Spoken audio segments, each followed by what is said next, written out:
नमस्कार मेरे प्रिय विद्यार्थियों, आप सभी का हार्दिक स्वागत और अभिनंदन। मैं डॉक्टर विनी शर्मा आपके सामने स्वतंत्रता का यह दूसरा वीडियो में लेकर आई हूं, जिसमें आज हम पढ़ेंगे हानि सिद्धांत के बारे में। विद्यार्थियों, हानि सिद्धांत जॉन स्टुअर्ट मिल ने अपने निबंध ऑन लिबर्टी में बहुत ही प्रभावपूर्ण तरीके से उसे समझाया है। उसने समझाने का प्रयास किया है विद्यार्थियों कि हम पर लगने वाले प्रतिबंध और सीमा आरोपित करने की सक्षमता और उनके परिणामों से उठने वाले जो मुद्दे हैं उनको हमें ध्यानपूर्वक देखना होगा।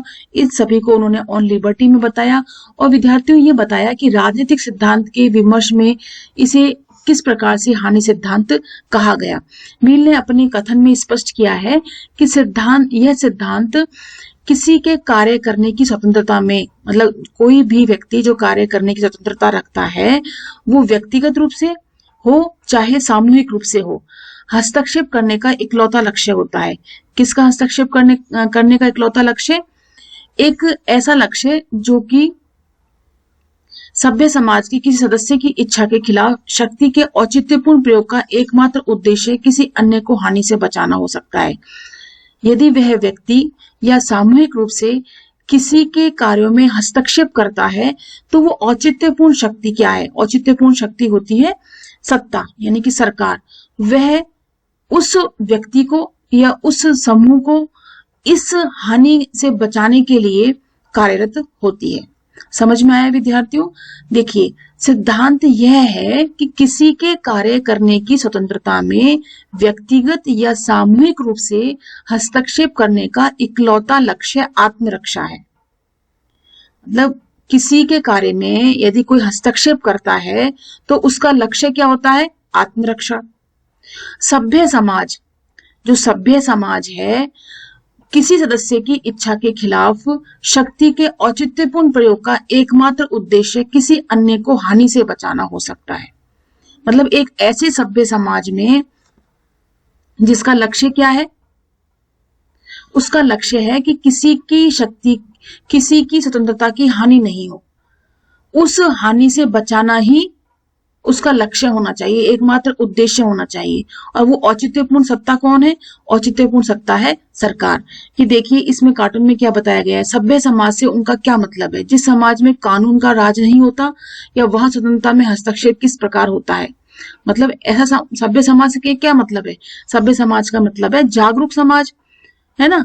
ऐसा जागरूक समाज जो जो शिक्षित हो, है ना, और अपने अधिकारों के प्रति जागरूक हो, उसके बावजूद भी कोई व्यक्तिगत रूप से या सामूहिक रूप से किसी के कार्यों में हस्तक्षेप करता है तो वह औचित्यपूर्ण शक्ति ही जो है वो उसे उस हानि से बचाने का प्रयास करेगी। यह उसका उद्देश्य होना चाहिए। तो मिल ने यहाँ एक महत्वपूर्ण विभेद को सामने रखा है। उसने स्वयं सिद्ध और परसिद्ध कार्यों में अंतर किया है। स्वयं सिद्ध कार्य वे होते हैं जिनका प्रभाव केवल इन कार्यों को करने वाले पर ही पड़ता है, जबकि पर संबंध कार्य भी होते हैं जो कर्ता के अलावा, जो कार्य कर रहा है उसके अलावा बाकी पर भी पड़ता है। बाकी सामने के जो व्यक्ति हैं, हमारे आसपास जो व्यक्ति हैं, उन पर भी प्रभाव पड़ता है। मिल का यह तर्क है कि स्वयं संबंध कार्य निर्णयों के मामले में राज्य या किसी बाहरी सत्ता को कोई हस्तक्षेप करने की जरूरत नहीं है। क्या मतलब हुआ? इसमें ये बताया है जे.एस. मिल ने कि स्वयं संबंध कार्यों में और निर्णय करने में जो हमसे संबंधित कार्य हैं जिनका प्रभाव किसी और पे नहीं पड़ रहा है, उसमें किसी बाहरी शक्ति को हस्तक्षेप करने की कोई आवश्यकता नहीं है। आसान शब्दों में या सरल शब्दों में हम ये कहें कि स्वयं सिद्ध कार्य वे होते हैं जिनके बारे में कहा जा सके कि ये मेरा काम है, मैं इसे वैसे ही करूंगा जैसा मेरा मन होगा, या अगर ये आपके ऊपर असर नहीं डालते तो इससे आपको कोई मतलब नहीं होना चाहिए। इसके विपरीत ऐसे कार्य में जो दूसरों पर असर डालते हैं या जिनके बारे में लोगों को कुछ हानि हो सकती है, बाहरी प्रतिबंध लगाए जा सकते हैं, सरकार के द्वारा प्रतिबंध लगाए जा सकते हैं। यदि हम इसे देखें, पर संबंध कार्य वे हैं जिनके बारे में कहा जा सकता है कि अगर तुम्हारी गतिविधियों से मुझे नुकसान होता है तो किसी न किसी बाहरी सत्ता को चाहिए कि मुझे इन नुकसानों से बचाए। मतलब एक व्यक्ति जो कार्य कर रहा है, यदि उन्हीं कार्यों का प्रभाव उसी के ऊपर पड़ता है, अरे अन्य किसी पे नहीं पड़ता, तो वो स्वयं संबद्ध कार्य हो गए। लेकिन वह व्यक्ति यदि कोई कार्य कर रहा है और उस कार्य के करने का बहुत सारे लोगों पर प्रभाव पड़ रहा है, और वह प्रभाव नकारात्मक प्रभाव पड़ रहा है या समाज को दूषित कर रहा है, तो इस आधार पर राज्य के द्वारा यानी सत्ता के द्वारा उन पर प्रतिबंध लगाया जा सकता है। स्वतंत्रता से जुड़े मामलों में राज्य किसी व्यक्ति को ऐसे कार्य करने से रोक सकता है जो किसी अन्य को नुकसान पहुंचाता हो। क्योंकि स्वतंत्रता मानव समाज के केंद्र में मौजूद है और गरिमापूर्ण मानव जीवन के लिए बेहद महत्वपूर्ण भी है, इसलिए इस पर प्रतिबंध बहुत ही खास स्थिति में लगाए जा सकते हैं। प्रतिबंध लगाने के लिए जरूरी है कि किसी को होने वाली हानि गंभीर हो। छोटी मोटी हानि के लिए मील कानून की ताकत की जगह केवल सामाजिक रूप से अमान्य करने के सुझाव देता है। छोटी मोटी हानि होती है तो उसके लिए कहता है मील कि हमें सामाजिक रूप से उसे अमान्य कर देना चाहिए। जैसे किसी बहुमंजिले भवन में ऊंची आवाज में कोई संगीत बजा रहा है और इमारत के अन्य रहवासी जो हैं जो रह रहे हैं उन द्वारा सामाजिक असहमति जताना काफी होना चाहिए। मतलब कोई किसी मंजिल में कोई ऊंचे स्वर में अगर कोई संगीत सुन रहा है और आसपास के फ्लैट जो हैं उनमें किसी प्रकार का व्यवधान उन्हें पहुंच रहा है, तो सामाजिक सहमति यानी एक सोशल मीटिंग कर ली जाए, सोसाइटी की कोई मीटिंग कर ली जाए और उस मीटिंग के आधार पर उसमें असहमति अगर दर्ज कराई जाए तो उसके माध्यम से ही उसमें प्रतिबंध लगाया जा सकता है। इसमें पुलिस का कोई काम नहीं होना चाहिए। जो व्यक्ति औरों को होने वाले नुकसान की परवाह नहीं करते हुए भी ऊंची आवाज में संगीत सुनेगा और चाहे तो वो बाकी लोग उसका अभिवादन करना बंद कर सकते हैं, मतलब उससे नमस्कार करना बंद कर दें, उसकी रेस्पेक्ट करना बंद कर सकते हैं, इस प्रकार से उसे इग्नोर कर सकते हैं। और ऊंची आवाज में संगीत सुनना बाकी लोगों को बातचीत करने, सोने और अपना संगीत सुनने से रोकता है, तो ये छोटे छोटे नुकसान हैं और उनके लिए केवल सामाजिक असहमति दर्शाना काफी हो सकता है। ये कानूनी दंड के लिए उपयुक्त नहीं होगा।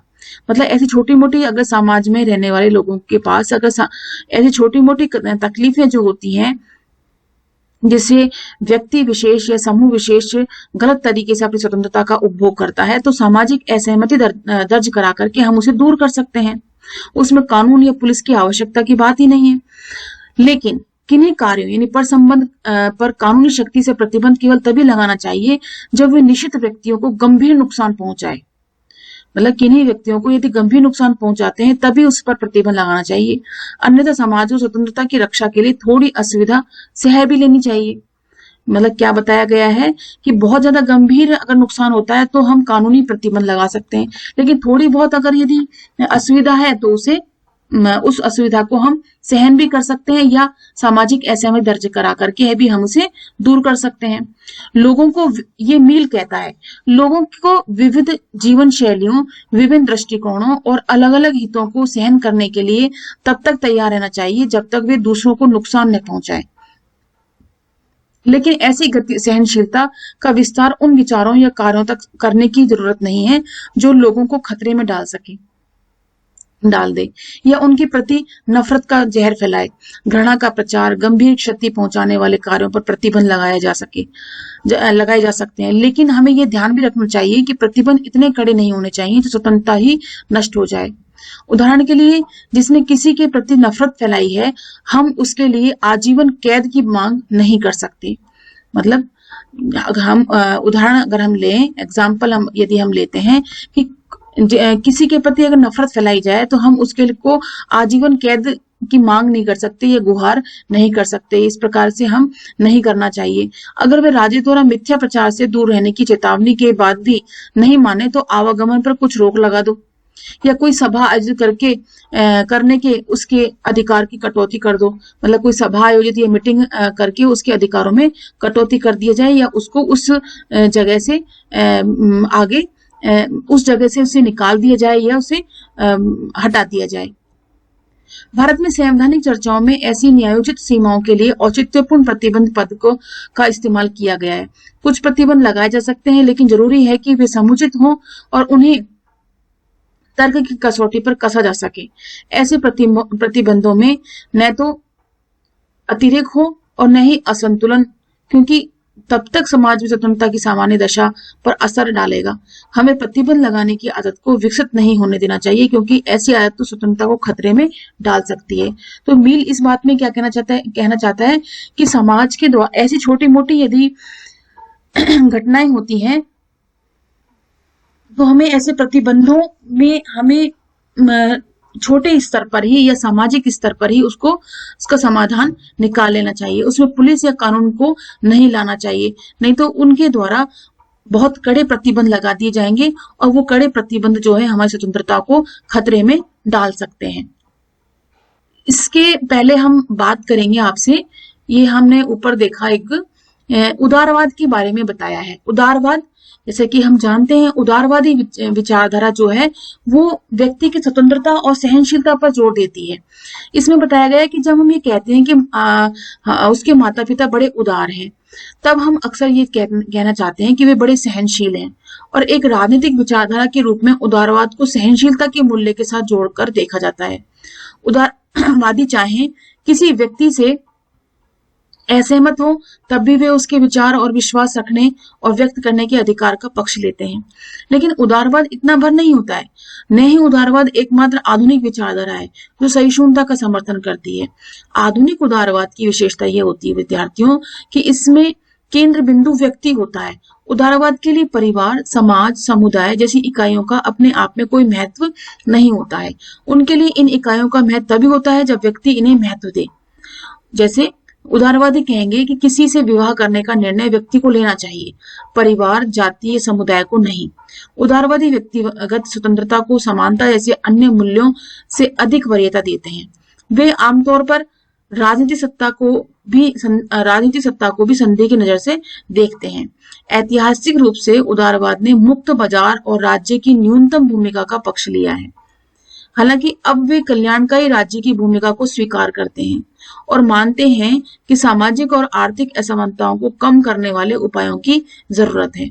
तो इस प्रकार से उदारवादी विचारधारा या उदारवाद के अंतर्गत व्यक्ति की स्वतंत्रता बहुत ज्यादा इंपॉर्टेंट होती है, महत्वपूर्ण होती है, बजाय की समानता। यहाँ पे उदारवाद में व्यक्ति की स्वतंत्रता को अधिक महत्ता दी गई है।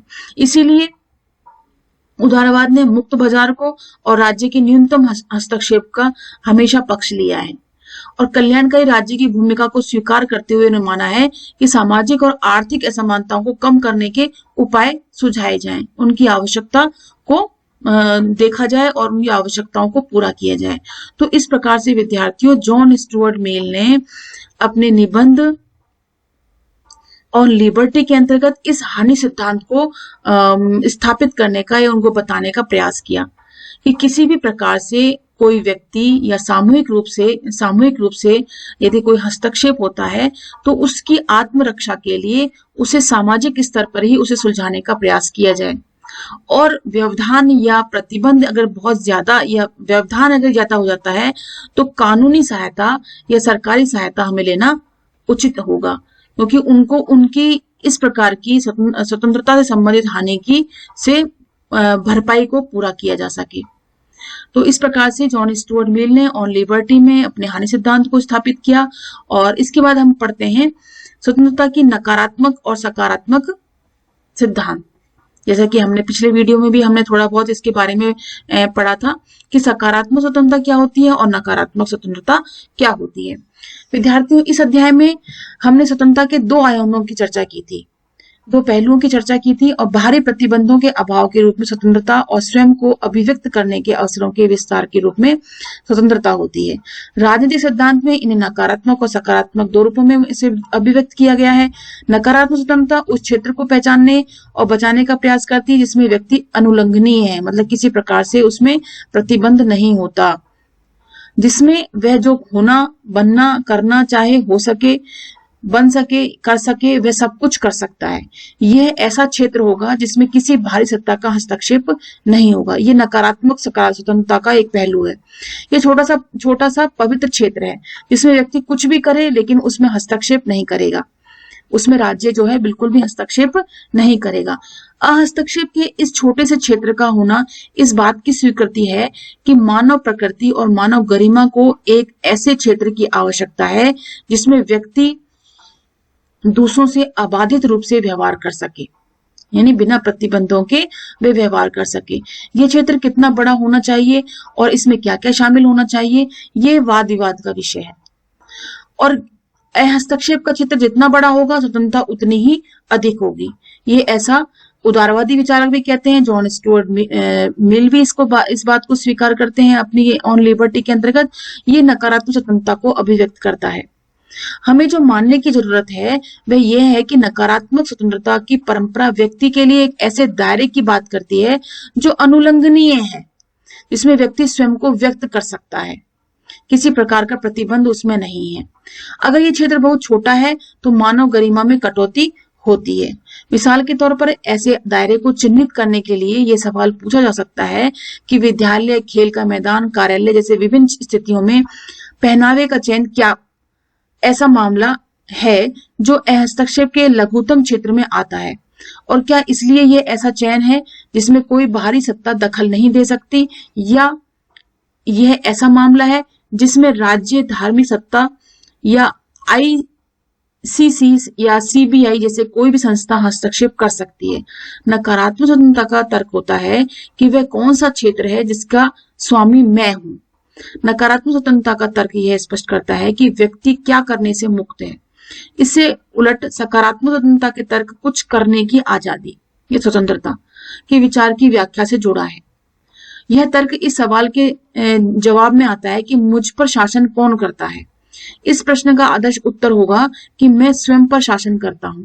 सकारात्मक स्वतंत्रता के विमर्श की एक लंबी परंपरा है, जिसमें Rousseau, Hegel, Marx, Gandhi, Arvind और इन विचारकों से प्रेरणा लेने वालों में देखा जा सकता है। इस परंपरा का सरोकार व्यक्ति और समाज के संबंधों की प्रकृति और स्थिति से है।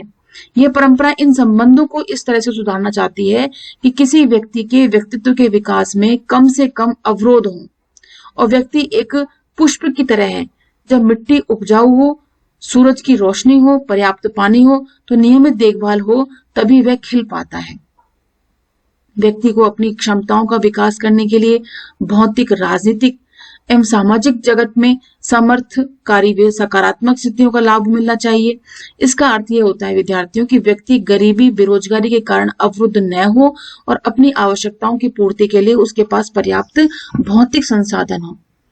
उसके पास निर्णय निर्माण की प्रक्रिया में भाग लेने का अवसर भी होना चाहिए, जिससे कि बनने वाले कानूनों में उसकी इच्छा की झलक हो, या कम से कम उसकी प्राथमिकताओं को ध्यान में लिया जाए। सबसे पहले विद्यार्थियों अपने बुद्धि विवेक के विकास के लिए, शिक्षा और अच्छा जीवन जीने के लिए जरूरी अन्य अवसरों तक व्यक्ति की पहुंच होनी चाहिए। सकारात्मक स्वतंत्रता के पक्षधरों का मानना है कि व्यक्ति केवल समाज में ही स्वतंत्र हो सकता है, समाज से बाहर नहीं। इसलिए वह इस समाज को ऐसा बनाने का प्रयास करता है जो व्यक्ति के विकास का रास्ता साफ करे। तो मतलब सकारात्मक स्वतंत्रता क्या कहती है कि सकारात्मक स्वतंत्रता के अंतर्गत प्रत्येक व्यक्ति जो है अपना विकास का कार्य कर सकता है। दूसरी ओर नकारात्मक स्वतंत्रता का सरोकार हस्तक्षेप के अनुल्लंघनीय क्षेत्र से है, और इस क्षेत्र से बाहर समाज की स्थितियों से नहीं है। नकारात्मक स्वतंत्रता हस्तक्षेप के छोटे क्षेत्र का अधिक से अधिक विस्तार करना चाहती है। ऐसा करने में वह समाज के स्थायित्व को ध्यान में रखेगी। आमतौर पर दोनों तरह की स्वतंत्रताएं साथ साथ चलती हैं और एक दूसरे का समर्थन भी करती हैं, लेकिन ऐसा भी हो सकता है कि निरंकुश शासक सकारात्मक स्वतंत्रता के तर्कों का सहारा लेकर अपने शासन को न्यायोचित सिद्ध करने का प्रयास करे। तो इस बात को हमें मद्देनजर रखना होगा कि समाज में कम से कम प्रतिबंध होने चाहिए। कम से कम प्रतिबंध होंगे तो हम पूरी तरीके से, भरपूर तरीके से हम अपना विकास कर सकते हैं स्वतंत्रता के साथ। और नकारात्मक स्वतंत्रता, और इसमें यह भी बताया गया है कि नकारात्मक स्वतंत्रता और सकारात्मक स्वतंत्रता दोनों साथ साथ चलती हैं, लेकिन नकारात्मक स्वतंत्रता में कब तक, कहां तक हस्तक्षेप या अनुल्लंघनीयता जो है राज्य के द्वारा रहेगी, मतलब हस्तक्षेप रहेगा, अनुल्लंघनीयता रहेगी, और इन सभी परिस्थितियों के आधार पर वे अपना विकास कर सकता है। सकारात्मक स्वतंत्रता तभी न्यायपूर्ण होगी जब सभी के लिए विकास के अवसर सुलभ हो पाएंगे और कम से कम प्रतिबंध लगेंगे। और न्यायोचित प्रतिबंध लगेंगे, तभी जाकर के हम सकारात्मक स्वतंत्रता के तर्कों का सहारा ले सकते हैं। उसी के आधार पर तभी जाकर के हम इसके आधार पर अपना विकास कर सकते हैं। अब बात आती है अभिव्यक्ति की स्वतंत्रता की। विद्यार्थियों, हमने पिछली पुस्तक में भी हमने भारत संविधान के अंतर्गत हमने पढ़ा था अभिव्यक्ति की स्वतंत्रता, यानी सभी को अपने विचारों को प्रकट करने की आजादी है। अभिव्यक्ति की स्वतंत्रता का मुद्दा हस्तक्षेप के लघुत्तम क्षेत्र से जुड़ा हुआ है। जेम्स मिल ने सबल तर्क दिया है कि अभिव्यक्ति की स्वतंत्रता प्रतिबंधित नहीं होनी चाहिए, किसी प्रकार से हम अपने विचारों को प्रतिबंधित नहीं करना चाहिए। ये चर्चा करने के लिए एक अच्छा माध्यम होता है, अच्छा प्रसंग होता है। बहुत बार किसी पुस्तक, नाटक, फिल्म या किसी शोध पत्रिका के लेख पर प्रतिबंध लगाने की मांग उठाई जा सकती है। किसी पुस्तक पर प्रतिबंध लगाने की मांग को इस चर्चा के आलोक में देखा जा सकता है। अभी तक हमने स्वतंत्रता को विकल्प निर्धारण के रूप में देखा, जहां सकारात्मक और नकारात्मक स्वतंत्रता के बीच फर्क किया गया, जहां हमने स्वतंत्रता पर न्यायोचित सीमाएं लगाने की जरूरत को स्वीकार किया, लेकिन साथ ही यह भी माना कि इन सीमाओं को उचित प्रकार और महत्वपूर्ण नैतिक तर्कों के समर्थन में की जरूरत है।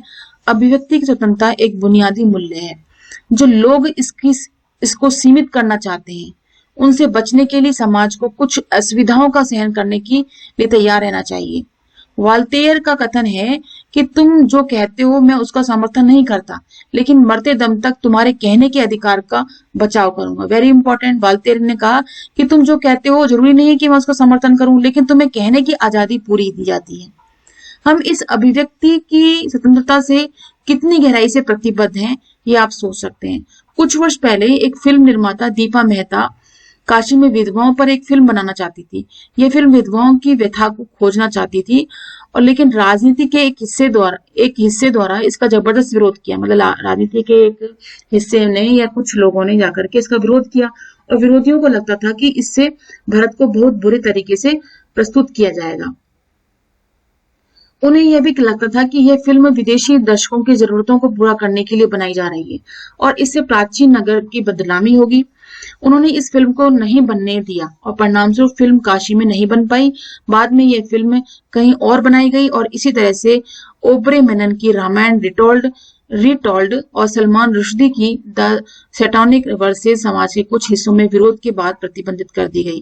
The last temptation of Christ नामक फिल्म और मी नाथुराम बोलते नामक का नाटक भी अन्य समूहों द्वारा विरोध के बाद प्रतिबंधित कर दिया गया। इस तरह के प्रतिबंध आसान लेकिन अल्पकालीन समाधान है, क्योंकि यह तत्कालीन मांग को पूरा करते हैं, मतलब उस समय की मांग को पूरा करते हैं जिस समय ये प्रकाशित होने वाली थी। लेकिन समाज स्वतंत्रता की दूरगामी संभावनाओं की दृष्टि से यह बहुत ही खतरनाक है। क्यों?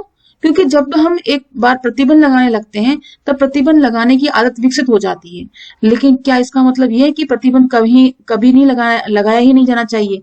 आखिरकार हम फिल्मों की सेंसरशिप भी ये तो करते हैं। सेंसरशिप प्रतिबंध से अलग होता है। जिन सवालों पर अक्सर वाद विवाद होता है वे ये है कि किस स्थिति में प्रतिबंध लगाना चाहिए, किस में नहीं लगाना चाहिए, क्या प्रतिबंध कभी नहीं लगाना चाहिए। इसी से जुड़ी दिलचस्प बात यह है विद्यार्थियों कि इंग्लैंड में जो राज परिवार के लिए काम करता है वह राजमहल की आंतरिक बातों के बारे में न लिखने के लिए एक समझौते से बंधा होता है। तो सेंसरशिप के अंतर्गत यदि हम यह बात कर लेते हैं कि सेंसरशिप क्या होती है, कि सेंसरशिप का मतलब होता है कि प्रकाशित सामग्री में या प्रकाशित होने वाली सामग्री में काट-छांट कर लेना। काट-छांट कर लेना वो बात है, लेकिन बिल्कुल प्रतिबंधित कर देना ये बिल्कुल पृथक बात हो जाती है। अगर ऐसा कोई व्यक्ति राजमहल की नौकरी छोड़ने के बाद महल की राजनीति के बारे में कोई साक्षात्कार देता है, लेख या पुस्तक लिखना चाहता है, तो वह ऐसा नहीं कर सकता क्योंकि उसने एक समझौता करार किया है। और क्या यह अभिव्यक्ति स्वतंत्रता पर अन्यायपूर्ण प्रतिबंध नहीं है? बिल्कुल प्रतिबंध है। अलग अलग तरह की सीमाएं वजूद में हैं और वे हम पर विभिन्न स्थितियों में लागू होती हैं, और इन प्रतिबंधों के बारे में सोचते समय हमें यह महसूस करना चाहिए कि जब ये प्रतिबंध किसी संगठित सामाजिक, धार्मिक, सांस्कृतिक सत्ता या राज्य की शक्ति के बल पर लगाए जाते हैं, तब ये हमारी स्वतंत्रता की कटौती इस प्रकार करते हैं कि उनके खिलाफ लड़ना मुश्किल हो जाता है। हालांकि यदि हम स्वेच्छा पूर्वक या अपने लक्ष्यों और आकांक्षाओं को पाने के लिए कुछ प्रतिबंधों को स्वीकार करते हैं, तो हमारी स्वतंत्रता उस प्रकार से सीमित नहीं होती। अगर हमें किन्हीं स्थितियों को स्वीकार करने के लिए बाध्य नहीं किया जा रहा है, तब हम नहीं कह सकते कि हमारी स्वतंत्रता की कटौती की जा रही है। हमने ये कहते हुए शुरुआत की थी कि स्वतंत्रता बाहरी प्रतिबंधों का अभाव है। अब हम ये महसूस कर चुके हैं कि स्वतंत्रता हमारे विकल्प चुनने के सामर्थ्य और क्षमताओं में छुपी हुई होती है, और जब हम विकल्प चुनते हैं तो हमें अपने कार्यों और उनके परिणामों की जिम्मेदारी को भी स्वीकार करना होता है। इसलिए स्वतंत्रता के अधिकतर पक्षधर लोग मानते हैं कि बच्चों को माता पिता की देखभाल में रखा जाना चाहिए। सही निर्णय लेने और उपलब्ध विकल्पों को विवेकपूर्ण जांचने और अपने कार्यों को की जिम्मेदारी अपने कंधों पर लेने की हमारी क्षमता का जितना विकास शिक्षा और निर्णय निर्माण के परिष्कार से होता है, उतनी ही जरूरत इसको राज्य और समाज की सत्ता को सीमित करके पालने पोसने में की जाती है। तो इस प्रकार से विद्यार्थियों हम बात कर सकते हैं कि हमारे लिए स्वतंत्रता जो है किस प्रकार से प्रतिबंधित की जाती है और किस प्रकार से हमारी स्वतंत्रता हमारे लिए कितनी ज्यादा महत्वपूर्ण है। और अभिव्यक्ति की आजादी की जब हम बात करते हैं, यदि अभिव्यक्ति की आजादी पर ही प्रतिबंध लगा दिए जाएं तो किस प्रकार से हमारी स्वतंत्रता जीवित रह सकती है। क्या हमें अपने पर्यावरण को नष्ट करने की आजादी है? बिल्कुल भी नहीं। पर्यावरण को हम नष्ट करने की बिल्कुल भी हमें आजादी नहीं दी गई है। अब देखिए, अभिव्यक्ति की स्वतंत्रता के संबंध में 19वीं शताब्दी के ब्रिटेन के एक राजनीतिक विचारक जॉन स्टुअर्ट मिल ने अभिव्यक्ति तथा विचार और वाद विवाद की स्वतंत्रता का बहुत ही भावपूर्ण पक्ष प्रस्तुत किया अपनी पुस्तक ऑन लिबर्टी में। उसने 4 कारण पेश किए। अभिव्यक्ति की स्वतंत्रता उन्हें भी होनी चाहिए जिनके विचार आज की स्थितियों में गलत हैं या भ्रामक हैं। मतलब सभी को, चाहे उनके विचार मानने योग्य नहीं हो, फिर भी उनको अभिव्यक्ति की आजादी होनी चाहिए। पहला कारण तो यह है कि कोई भी विचार पूरी तरह से गलत नहीं होता। जो हमें गलत लगता है उसमें सच्चाई का तत्व होता है। अगर हम गलत विचारों को प्रतिबंधित कर देंगे तो इससे में छुपे सच्चाई के अंश भी खो दिए जाएंगे। दूसरा कारण यह है कि सत्य स्वयं में उत्पन्न नहीं होता, सत्य विरोधी विचारों के टकराव से ही पैदा होता है। जो विचार आज गलत प्रतीत होता है वह सही तरह के विचारों के उदय में बहुमूल्य होता है। तीसरा, विचारों का यह संघर्ष केवल अतीत में ही मूल्यवान नहीं था, बल्कि हर समय में इसका सतत महत्व है। सत्य के बारे में यह खतरा हमेशा होता है, वह एक विचारहीन और रूढ़ उक्ति में बदल जाएगा जब हम इसे विरोधी विचार के सामने रखते हैं। तभी इस विचार का विश्वसनीय होना सिद्ध होता है। और अंत में क्या बताया है कि हम इस बात को लेकर भी निश्चित नहीं है कि हम जिसे सत्य समझते हैं वही सत्य है। कई बार जिन विचारों को किसी समय पूरे समाज ने गलत समझ लिया और दबा दिया, बाद में भी सत्य के रूप में प्रमाणित हो जाते हैं। कुछ समाज ऐसे विचारों का दमन करते हैं जो आज उनके लिए स्वीकार्य नहीं है, लेकिन ये विचार आने वाले समय में बहुत ही मूल्यवान और ज्ञानपूर्ण हो जाते हैं। दमनकारी समाज ऐसे संभावनाशील ज्ञान के लाभों से वंचित रह जाता है। तो इस प्रकार से चाहे वो विचार गलत है, चाहे विचार वह सही है, लेकिन गलत और सही विचारों के आपस के तालमेल के बिना या बिना वाद विवाद के, बिना संवाद के, बिना विचारों की अभिव्यक्ति के, यदि हम विचारों को ही लाना बंद कर देंगे कि ये विचार, फलाना विचार गलत है, फलाना विचार सही है, अगर हम इस प्रकार की अभिव्यक्ति यदि हम करने लगेंगे तो निश्चित रूप से हम सत्य, जो विचार हमारे लिए सत्यार्थ हो सकते हैं, मूल्यवान हो सकते हैं, उनसे हम अनभिज्ञ हो जाएंगे। तो इस प्रकार से हमें स्वतंत्रता को बहुत ज्यादा भी प्रतिबंधित नहीं करना है। विचारों की आजादी, अभिव्यक्ति की आजादी भी हमारे लिए उतनी ही महत्वपूर्ण है। अब विद्यार्थियों, अब आती है प्रश्नावली आपके पास। आपको बताना है, इसमें प्रश्नावली में बहुत सारे प्रश्न दिए गए हैं, आप इनको हल कीजिएगा कि स्वतंत्रता से क्या आशय है, क्या व्यक्ति के लिए स्वतंत्रता और राष्ट्र के लिए स्वतंत्रता में कोई संबंध है, नकारात्मक और सकारात्मक अवधारणा के बारे में पूछा गया है, सामाजिक प्रतिबंधों से क्या आशय है, नागरिकों की स्वतंत्रता को बनाए रखने में राज्य की क्या भूमिका है, अभिव्यक्ति की स्वतंत्रता का क्या अर्थ है। इन सभी प्रश्नों को हल करने का प्रयास कीजिएगा विद्यार्थियों। और किसी भी प्रकार का आपको डाउट होता है तो निश्चित रूप से आप इसे पूछ सकते हैं और कमेंट बॉक्स में आप अपने डाउटों को पूछ करके अपने डाउट क्लियर कर सकते हैं। और नेक्स्ट वीडियो में हम आपके साथ नेक्स्ट लेसन लेकर के आएंगे जिसका नाम है समानता।